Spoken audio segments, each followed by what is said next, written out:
Takže to nejlepší nakonec, jak se říká, navštívila nás Olinka Lounová. Teďka čas nás tlačí, takže půjdeme na to rychle.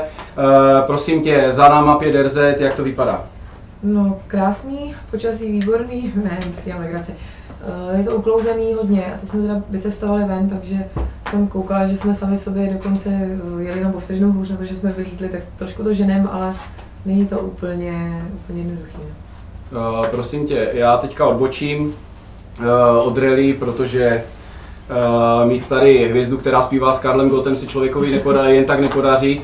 Já po dnešku mám nové zkušenosti z živého vysílání a chtěl bych se tě zeptat, prosím tě, jak snášíš, když třeba je fotbalista roku, vyhlášení a vy tam jdete vlastně live a jdeš vystupovat, ta nervozita, jestli jsi nervózní nebo ne, nebo jak to prožíváš? Určitě, ale o tom to je právě zajímavější.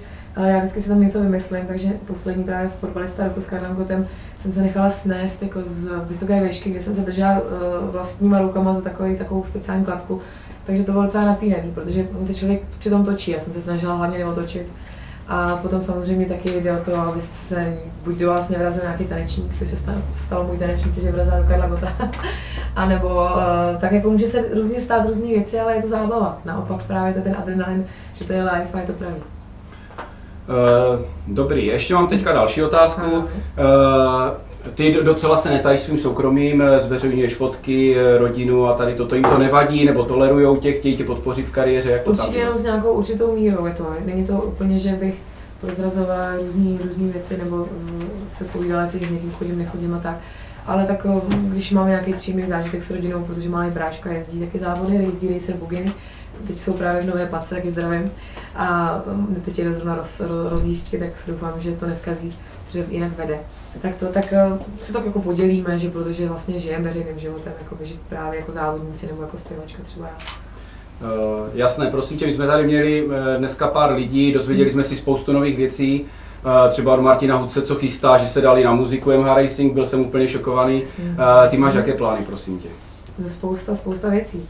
Kromě závodění, doufám, že dneska dojedeme, už nám zbývá jenom 3 RZty, tak všechny vlastně rally sprinty se chystáme jet, tak kromě toho chystám na podzim turné a to se jmenuje Optický klam.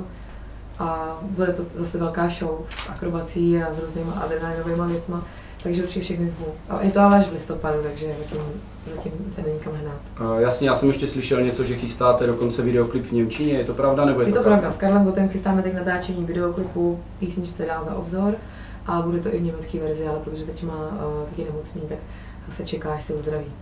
Jasné, já se teda ještě vrátím nazpět na závěr k rally, abych vás dál nezdržoval tady s Markétkou, která pozoruje zpovzdálí a nechtěla nám dát rozhovor. Lužické hory, co se tam stalo? Dostali jsme se do díry, ta nás nadlehčila a dostali jsme smyk v podstatě, takže jsme uklouzli. Jasné. Ale znamenali jsme nápravnici a už jsme se nedostali z Pangejtu. Jasné. To je ode mě všechno, děkuju vřele za rozhovor, ať se vám daří a držím vám palce taky. Tak zdravím diváky, ahoj.